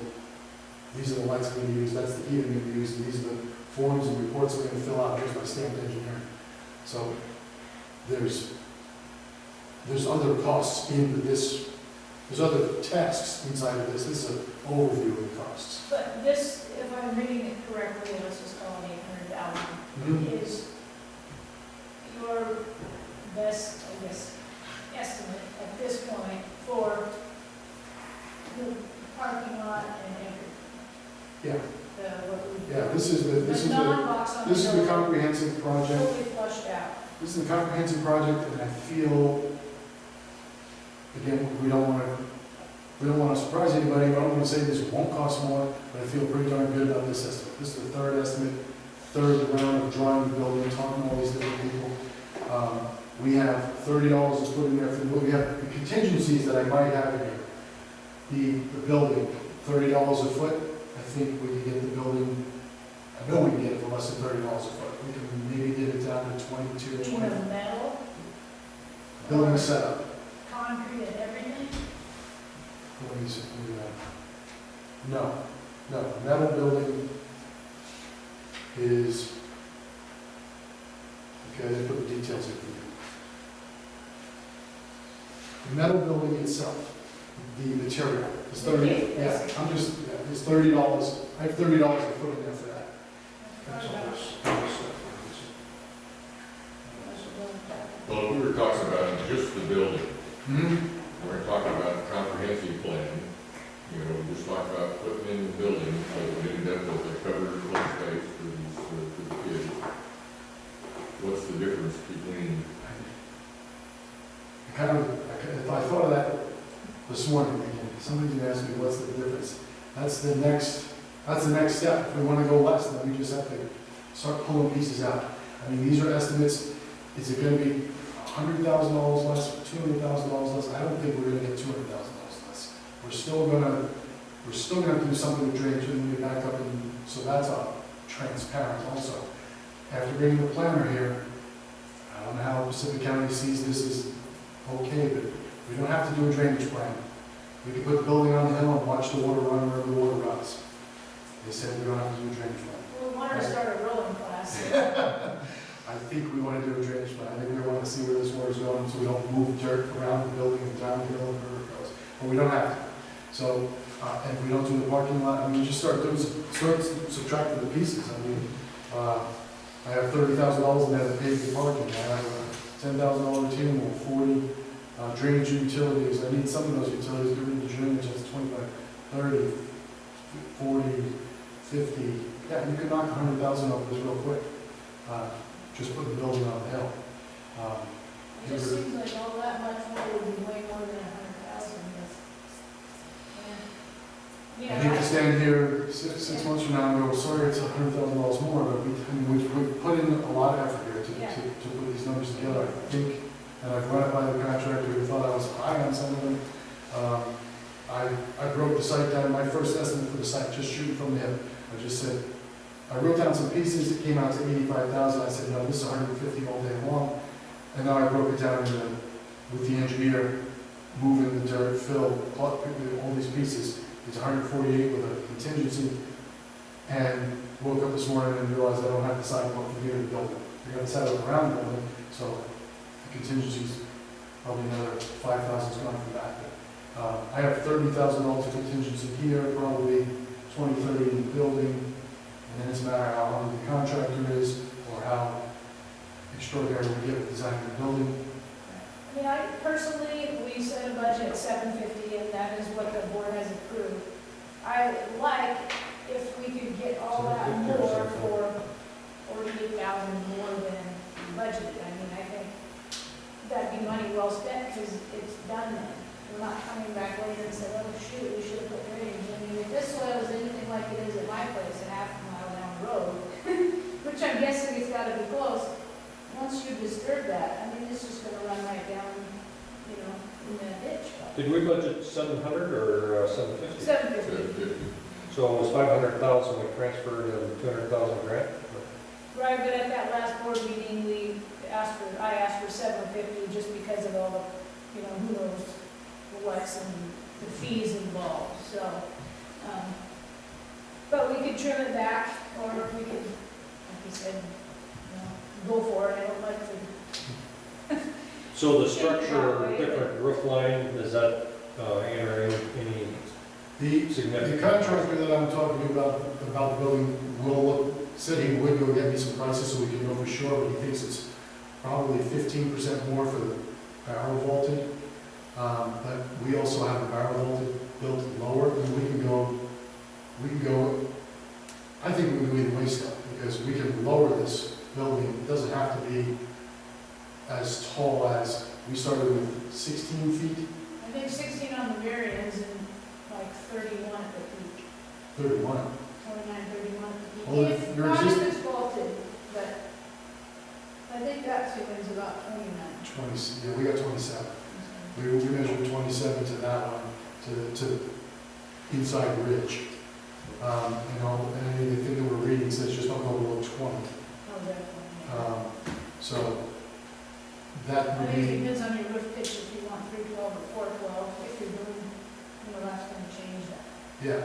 Well, to me, that would come up in design development, is what do we really want this to look like, and what kind of chance are we taking to drive the cost one way or the other?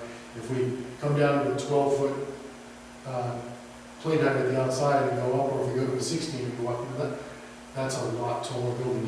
If the group said we really like the barrel, but it's 15% more, then the first thing I'm gonna do is lower the building to see if I can keep the cost within range.